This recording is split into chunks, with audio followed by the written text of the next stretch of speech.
What's up, everyone? Welcome to a fairly lackluster new beginning of my new show, Tech Thoughts. Been a while, everyone. A lot of you are probably like, "Oh, where'd you been?" It's just I've been tied up with a lot of other stuff. Um, actually, been really tied up with my streaming channel, so you can check that out. But more importantly, what do I have to say? Well, I got a lot of stuff to talk about. I actually have a lot of other things to talk about because a lot of stuff has happened while I was away. And I know you are dying to know what those things are. So, let's talk about them. Feel free to chime in the chat and we can have a good conversation with it. And yeah. But, first thing first, because everyone is talking about it. Excuse me. There's basically everybody talking about it. And everyone has their 2 cents. I'm gonna give my 2 cents on Coffee Lake.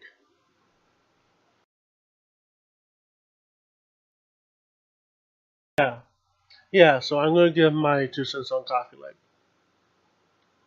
But what I'm actually going to talk about here is I'm actually going to talk about what I think about the limited knowledge that we have.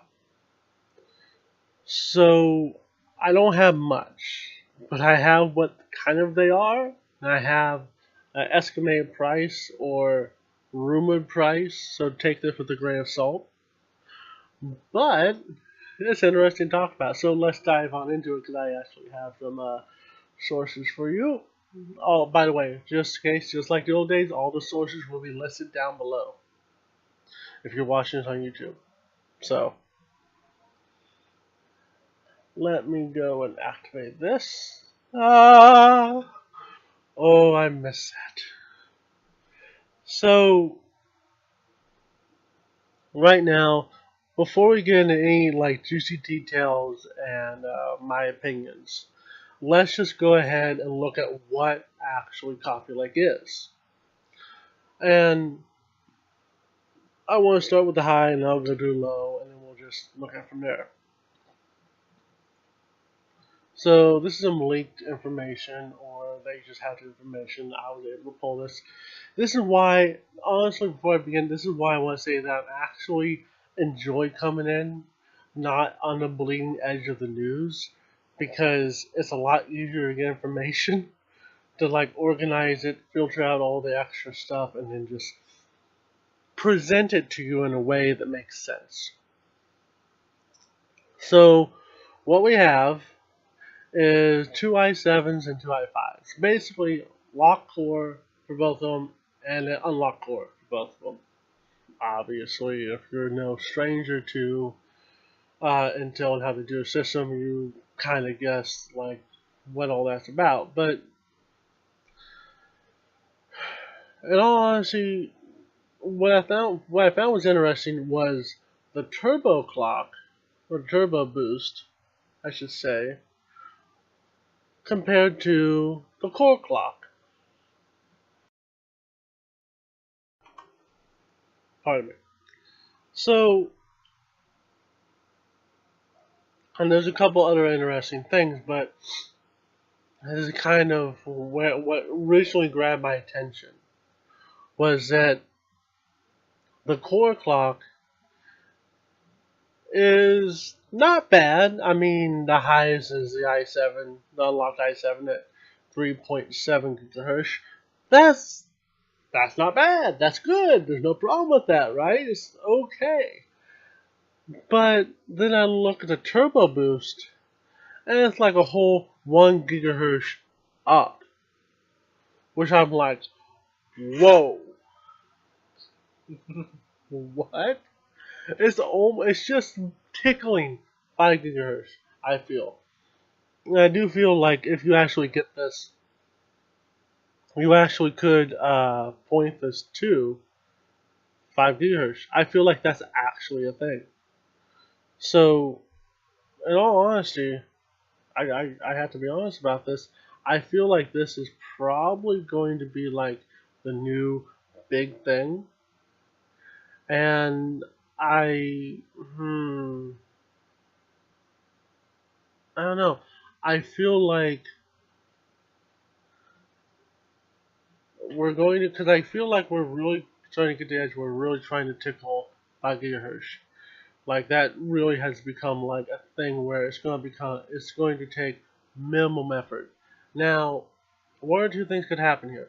Either Intel can make it, because we've had where it overclocks zero point 0.3 or zero point 0.4 gigahertz over what the turbo is. Although they might have pulled an AMD. I'm just saying. What I mean by that is they might have squeezed out all the performance they could, and then that turbo could be just, you probably couldn't go any higher. Like, I'd be surprised. I would not. Well, let me rephrase. I would not be surprised in either scenario if you could overclock it a little bit more, a decent amount, or if you're just deadlocked at 4.7. So, and I mean that for all of these. So that's very interesting in and around itself. But here we also have the minimum turbo boost too, which is no slouch in and around itself too.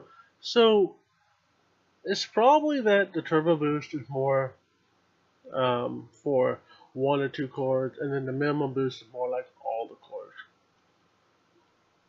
That would make sense to me, given what we have seen with the 2011 sock in the past. And likewise, the more cores you have, the harder it is to overclock, etc., etc., etc.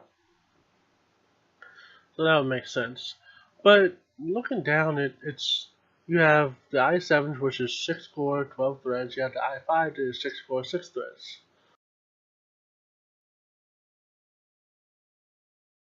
What this actually does is this actually kind of it, no longer do we have the 4 cores and 8 thread model anymore.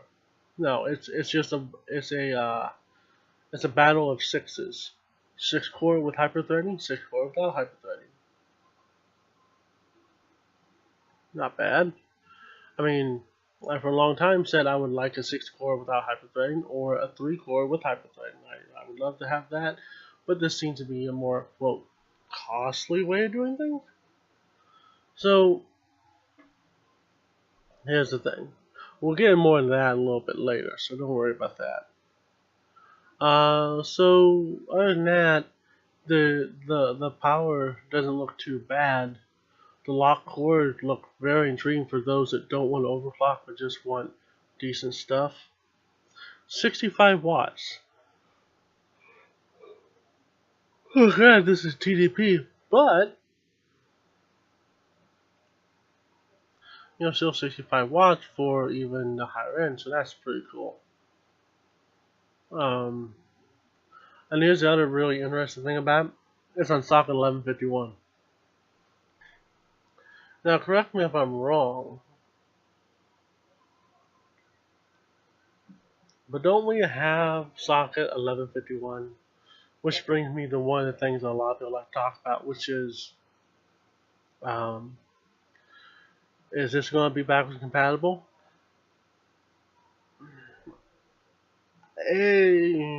I lean towards no. I don't know, but I'm guessing no. Although if Intel could find a way to allow it, I would give props to Intel, and I would be impressed. So probably not, but maybe they could. Well, it depends. So let's talk about prices. Oh wait, we'll talk about i3s first. I forgot about that. Basically all the same thing. But the i3's interesting thing is 4 cores, 4 threads. These are basically taking the place of what the previous i5s were in previous generations, or iterations, however you prefer. No turbo, just they are what they are. 3.6 and 4 gigahertz. However, the interesting thing, which is kind of cool in around itself, is the i3 8350. 8350. anyway, anyway, is actually not only higher wattage, but it's actually unlocked, so you can actually overclock it. Cool. Um, Man, we already talked about some of the other stuff. Less L3 cache, but as would be expected. Still 65 watts on the locked end. Um, so yeah. Um, I would not be surprised if the Pentium took over as the dual core with hyperthreading for the lower end. I would not be surprised because it seems like that's really the thing that lower budget like users right now are really going for. And I would be really surprised if Intel didn't want to keep that money train going because that seems to be doing okay for budget Intel users. So that's a thing. So this lineup doesn't look bad. As far as tech wise, it looks good, it looks promising, it looks okay. Well,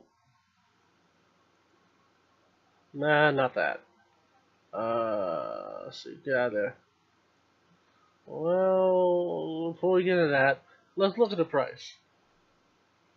This is in Canadian dollars for all my Canadian viewers right there.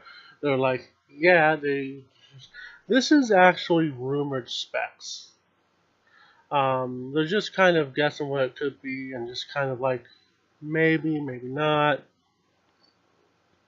Um, and these aren't exactly 100% accurate, obviously, so just take it with a huge grain of salt. But for all my U.S. Viewers are wondering, well, what is this in U.S. dollars? I actually converted the K series to give you some idea, and it's really interesting. Give or take, the i7 8700K and go to USD is roughly, I'm gonna estimate up, round up, $399. That's their flagship. That's the top of the line. Going down to the i5, the 8600K, rounding up again, is $278. That's their vanilla 6 core. Going down to the i3, the 8350K, rounding up to $192 for the vanilla quad core. So it's very interesting. Not what I was kind of hoping for in terms of prices. If these are remotely accurate, I'm fairly disappointed because I thought we were going to move. I thought we were going to advance, and like these don't look like bad processors, but when I look at the price, it looks like the enthusiast processors are just leaking down into the mainstream with the price to boot. So what I mean by that? Well, it's a little better, but roughly around $400. If you remember back in the day, you could get I think maybe even today, you could actually get a 6-core 2011 V3 processor with hyperthreading for around $400. Um, I'm guessing that you could probably get something close to that. Now I'm not 100% sure. Now I haven't checked the prices on newer Intel sockets because they have moved on from 2011 V3, obviously the newer lineup. But what the i5 basically to me, price wise, looks like the price wise is within the same ballpark or a little bit less than your old i7 mainstream. So it's good because it's less. It's not good because it's more than the original i5s were. It's less than the original i7s were. It's very weird. And the weird thing is,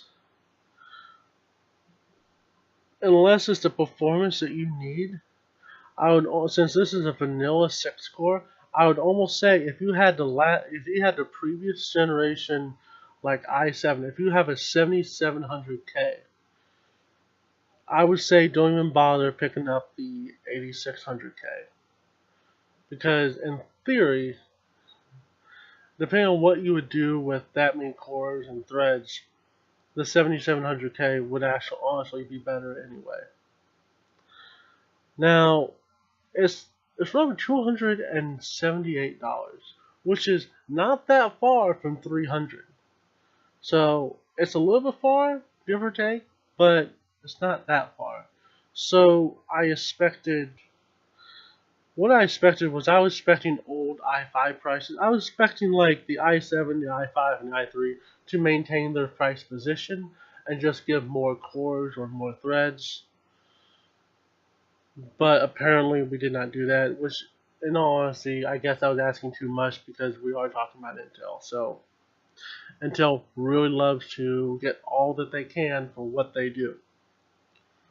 It's not bad, but it's not impressive. Then we have the i3, which is roughly just kind of in the old i5 range, which should be expected. It's vanilla quad core. So it seemed like everything just went a peg down, and more or less kept their price point with them. So it's weird. I'm going to talk about them versus Ryzen that we have right now and my thoughts about that. But first, I want to show you the leaked benchmarks. So this is the i7 8700K, and it's in Cinebench, and it's doing the multi-threaded benchmark.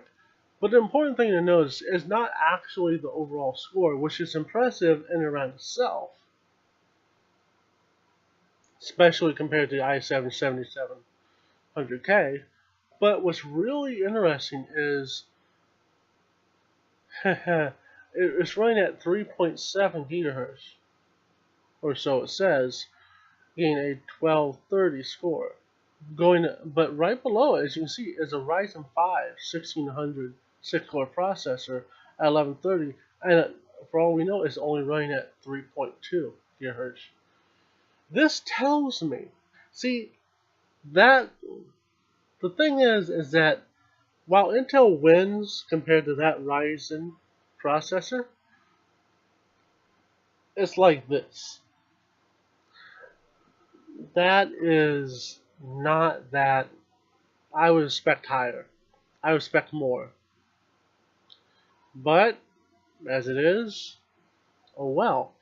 I would be interested to see how that Ryzen stacks up if it was clock for clock rated the same. If it was actually overclocked to 3.7 and seeing where it actually landed, it would be that much closer. But I wonder if it would pull and tie, or pull ahead, or be just under. I don't know. Which brings me to my next point. And I'm only going to do this with the i7 here, the 8700K versus even just the Ryzen 5 1600, which we know is around $200 or so. I think somebody said it went down a little bit. It's actually a little bit lower than $200. So literally, by what I'm saying, this 8700K is just under $400. So literally about half the price, you're getting almost exactly the same performance. Well, exactly, but it's about 100 points less, which I find to be negligible. So, you gotta really convince me with that instruction per clock. You have to really Intel. You gotta give me something better than this. Like, I love your cores, I love your threads, and if it did hand over fist better than Ryzen, their 6 core, I would be like, $400 might be worth it. But what I'm seeing right now, at least in the multi-thread performances, $400 versus $200. Ooh, that's a sting. And I can understand this if it was like, if it was $300. If you're paying $100 more or $50 more, knowing Intel, it would be at least $100 more.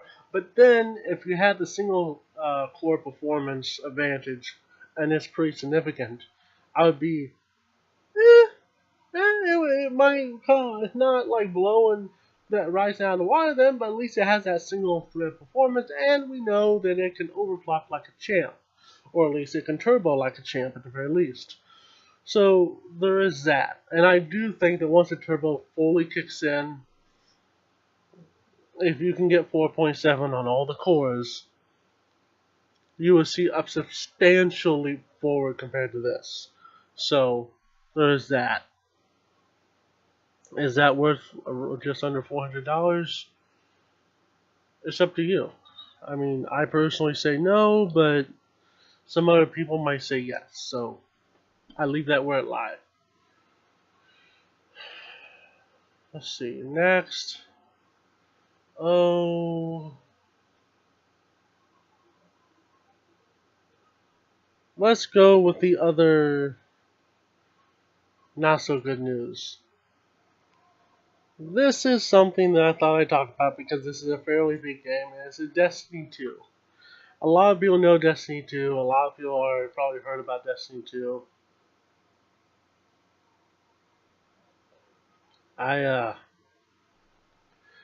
Before Destiny 2 even launched, I had already decided what I was going to do with Destiny 2. But I want to talk to you about it.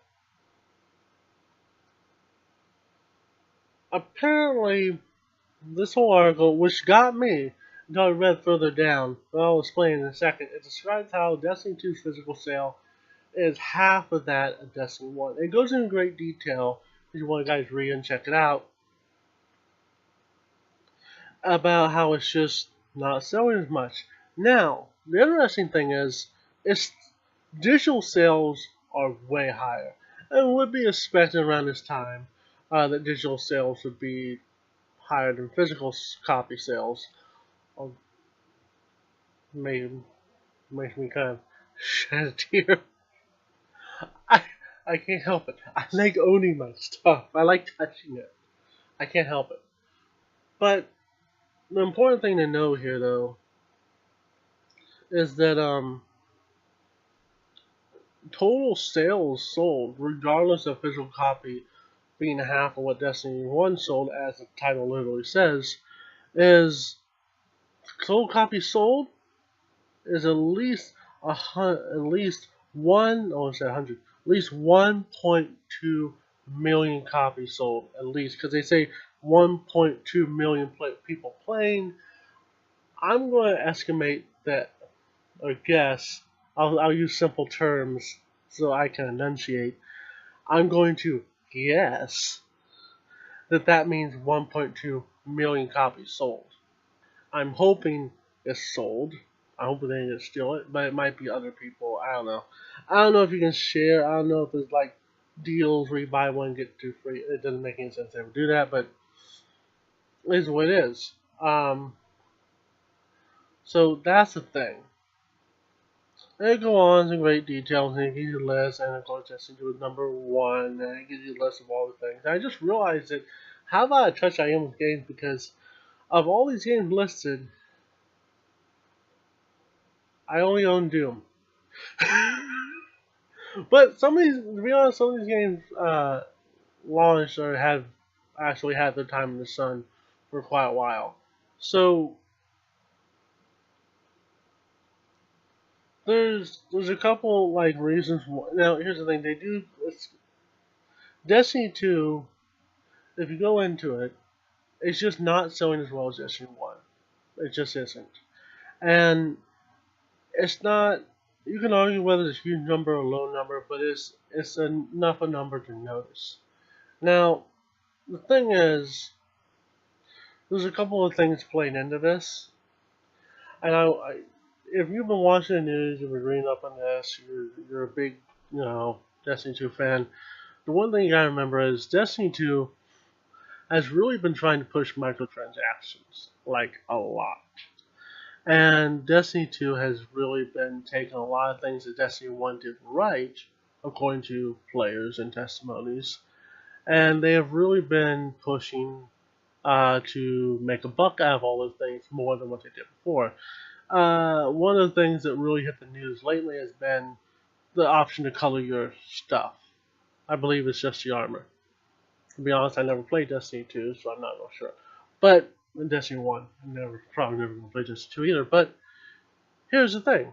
They took that, the coloring tool, and they made a one-time use in 2, where it was apparently infinite use in 1, and they're charging $5 per use. So you imagine if you have a bunch of different pieces of armor, if it's like, see, hands, feet, like at least 5 different pieces of stuff you need to put on for your total armor set, $5 a piece, 5 times 25, that's $25 right there. So I don't know. It's a weird thing. They're kind of rubbing the players a little bit wrong in this case, and I don't know. It's really weird. It's like it's almost like they miss the corrupt bandwagon thing for businesses in Destiny 1, and they're like, hey, we can shove more microtransactions in there, and we can make more money.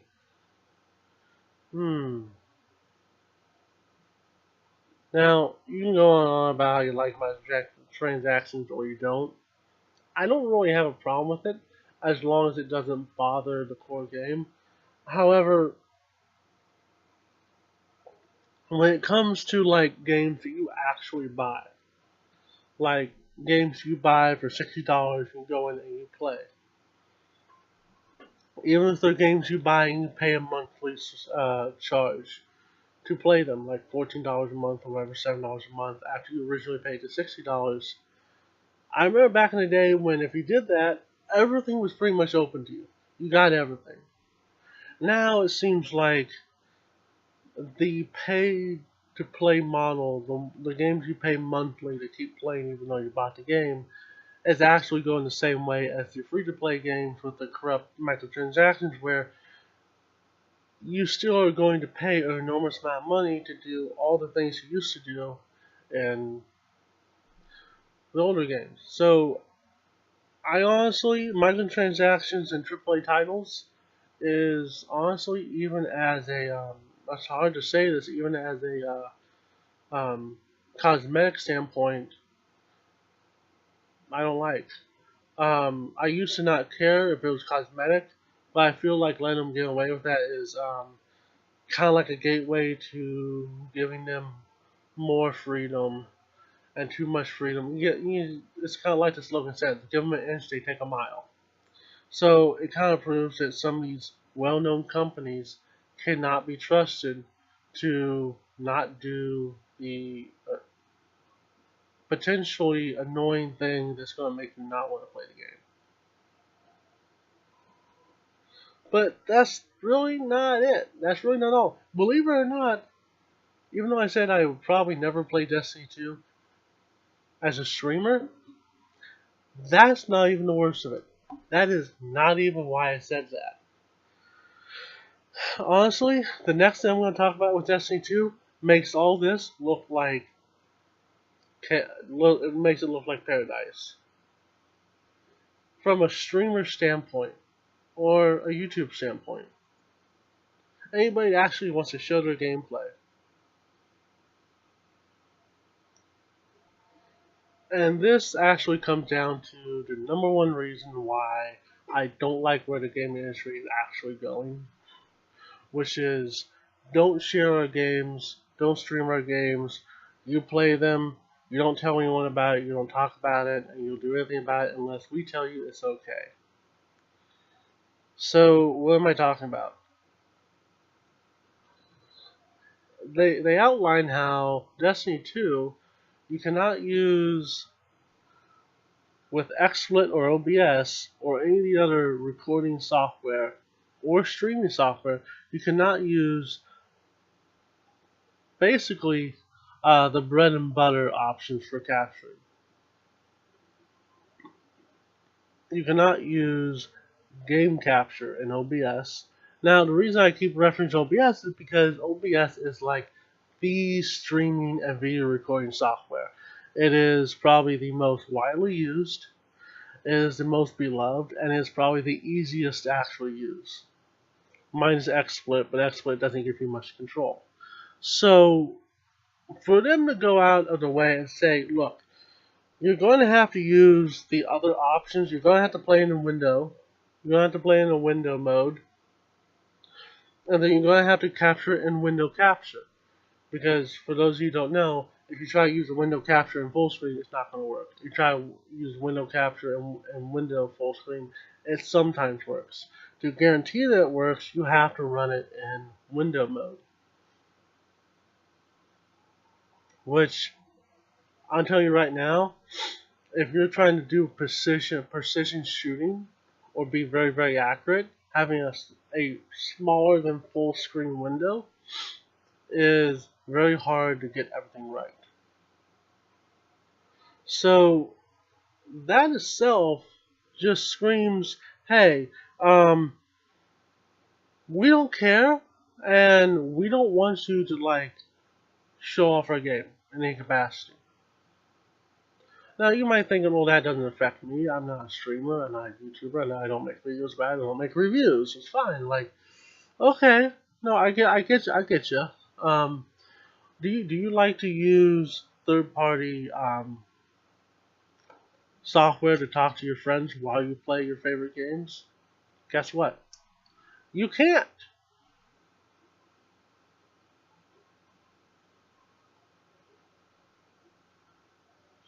You're not even allowed to use Discord or Mumble. And I'm going to go out on a limb and say you're probably not going to be allowed to use TeamSpeak either. So, yeah, you know that really choppy, like, in-game VoIP that everyone usually hates in games these days? Yeah, you're going to have to use that. And you're going to have to enjoy it. And to be totally honest with you, yeah, that's probably going to sting a lot more than what I just covered for a lot of you gamers out there looking to game it on PC. So, I'm sorry. I hope you find some way to organize and get your friends out there. Because I know that I really love Discord. I used to be a big TeamSpeak guy, and then I just switched Discord, and I just love it. But a game that I can't. Here's the thing: a game that I can't stream very easily, that I have to jump over hoops with. A game that I can't use, my favorite VoIP with, or my favorite, third-party comm with. And then of course, a game that's trying to literally break down everything they can to make a buck out of their old model that was actually fairly decent, over a game that honestly was, even when it first came out, was like, or even when I first heard about Destiny 2 and I checked it out, was like, meh? Yeah, I think I know why your sales aren't as high as Destiny 2.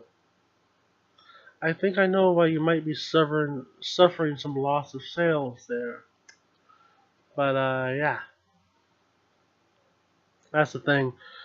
On top of that, and this is just my gripe with this, is that you want Destiny 2? You say, okay, I'm just gonna play by myself. I'm not gonna stream. I'm not gonna record. So those things don't matter. And I'm totally fine with playing Strippo game and not being totally colorful. Okay, alright. Well, did you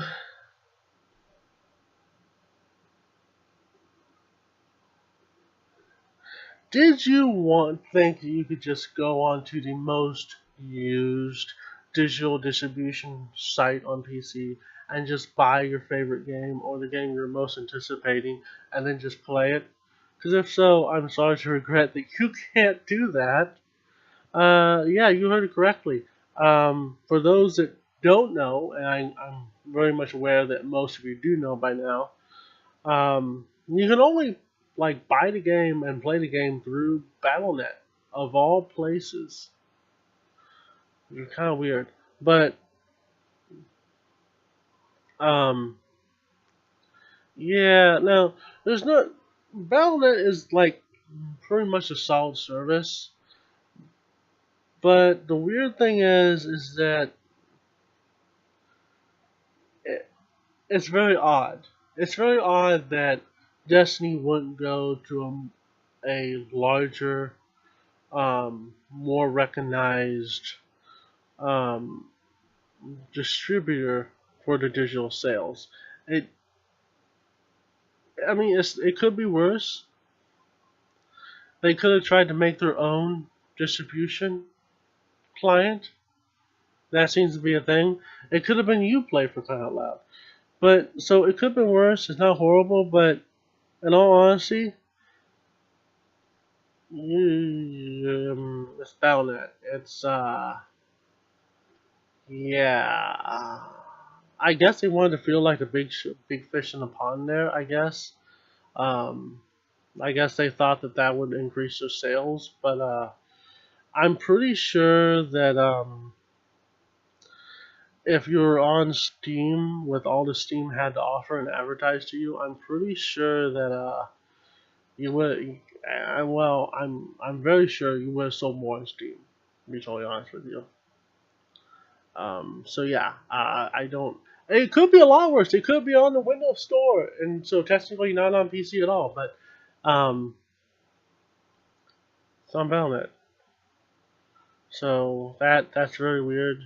Um, and the reason why I think it's weird, the reason why I find that annoying is Steam based. I get really annoyed when a developer or a publisher decides to make their own client or go to a very niche or even an unknown client and then just sell through there instead of just going where basically everything is. Because at this point, I know quite a few people that just if it's not on Steam, they don't want to buy it. Not because they're afraid of the client, but because they want to keep all their stuff in one area, in one thing. Now, that sounds like a lame excuse until you start buying a lot of games. So, I mean, it's whatever, but it is what it is. I don't know why, and honestly, it doesn't make a lot of sense to me. But yeah, that's um, hmm, interesting. Interesting with Destiny 2. Next, we have, and this is kind of sad news, is I'm going to sum this up for you. Silicon Valley wants to rid themselves of shops, um, quickie marts, that kind of thing. They don't want little quickie marts in Silicon Valley. They want to replace them all with vending machines, which would apparently this article push hundreds or thousands of people out of jobs. I think it's even more than that, to be honest with you. I read the article. I kind of summed it up. I didn't read everything, but yeah, apparently a lot of the rich aristocrats in Silicon Valley want to remove what they consider the undesirable, uh, which is the quickie marts and stuff shops alike, and replace them with vending machines. So no longer do you have to go in a little like store and buy your chips and your soda. Just get it from a vending machine. Now this is kind of a deeper like philosophical question here that we have become so advanced that we can do this. Now, this is not the first time we have seen this. We have actually seen this in Japan. We've seen this in other smaller countries. But the problem I have is we are literally using machines to a point where we are exponentially increasing the unemployed. So our unemployment rate is growing exponentially, and the rich are just kind of okay because it's kind of have the money. So it kind of, at what point, it comes to the question of, at what point do we say, look, we know humans are less efficient, but economically, having like machines take over this far is a bad idea. Because let's think about this for a second. If more and more people get replaced by vending machines or other machines, whatever, more and more people lose their jobs, no matter how good or bad they are. More and more people become homeless. More and more people don't have food. More and more people just are just around trying to live, and to be honest, a lot of them probably won't live. Um, that just makes a lot of human clutter, a lot of human extra people out in the middle of nowhere, when all along could have been avoided if we just didn't put these machines in this position.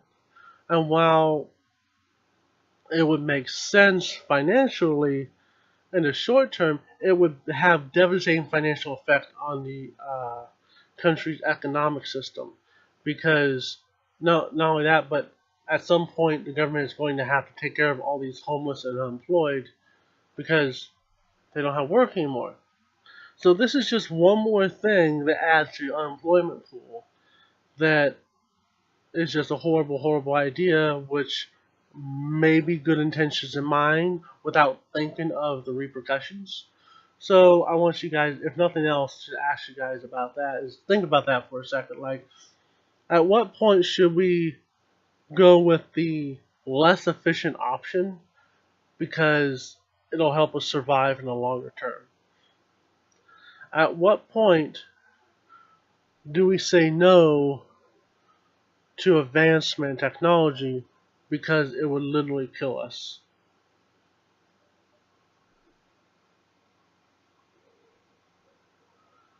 A fairly interesting thing. Uh, I'm gonna go with that one later. There's a very interesting thing. Apparently, a well-known antivirus product or products. Apparently, there's more than one. I I know of them. I didn't know of all of them. Kaspersky, I don't know, horrible with names, is apparently being removed from Best Buy due to rumors of it connected to Russian spying. Which apparently, if you read through articles, it has not been proven or disproven. And they're going through a lawsuit to try to prove, and not a lawsuit, I think they're going to the government and saying, here's our code, look at it, there's nothing here. Like, literally just showing everything like, we don't have anything like that. Here's our code, we don't have anything. And so, I've never used this before, I don't know how good or bad it is, but that's an interesting thing. That's a scary thing when you think about it, but a very interesting thing. And apparently, if you go down long enough and you read more of it, it talks about how Windows 10, and this is an interesting thing, Windows 10 was actually deactivating third-party antiviruses. Now,